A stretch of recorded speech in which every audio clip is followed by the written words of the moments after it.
The American Civil War was a conflict that had very little, if not zero, foreign participation. However, this does not mean that at some point, some country or foreign power has not tried to put its hand in this conflict. This applies to many European countries, but especially to France and the United Kingdom, who were the two greatest powers of the time. The rebel side, the Confederate States of America, actually tried to get support from these two European countries, support that in the end did not receive. However, considering that the permanent division of the United States of America would have been beneficial to these two countries for strategic reasons, why did not France and Britain help the Confederacy? There is an interesting story behind. The French Empire, at that time ruled by the Emperor Napoleon III, was probably the foreign country that came to have the most sympathy for the Confederate cause. This because France was realizing the world power that the USA was becoming. Precisely for this, France invaded Mexico in 1862, among other reasons. France wanted to turn Mexico into a world power to maintain a balance of power in the American continent.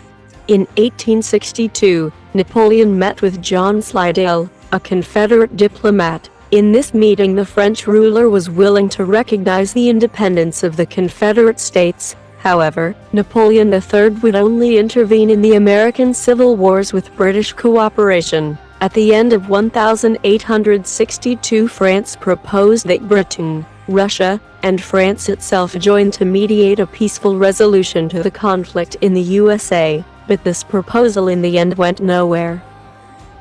On the other hand, the British Empire was in a period of great territorial and economic expansion, and the shortage of cotton in the international market as a result of the American Civil War hit this country very hard. Despite the fact that Queen Victoria publicly declared the neutrality of his country, both the British government, as many British citizens and businessmen had sympathy for the Confederacy and supported this country economically. Britain took several commissions from the Confederate Navy and built many of its warships. This greatly deteriorated relations between the United States and the British Empire, but in 1863 the political scene took a great turn.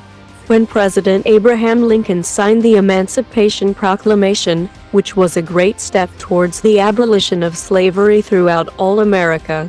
The British Empire, being one of the first countries in Europe to abolish slavery, and being the largest bastion of the abolitionism around the world, did not let this go unnoticed, and from this moment it took a position much more favorable to the northern states.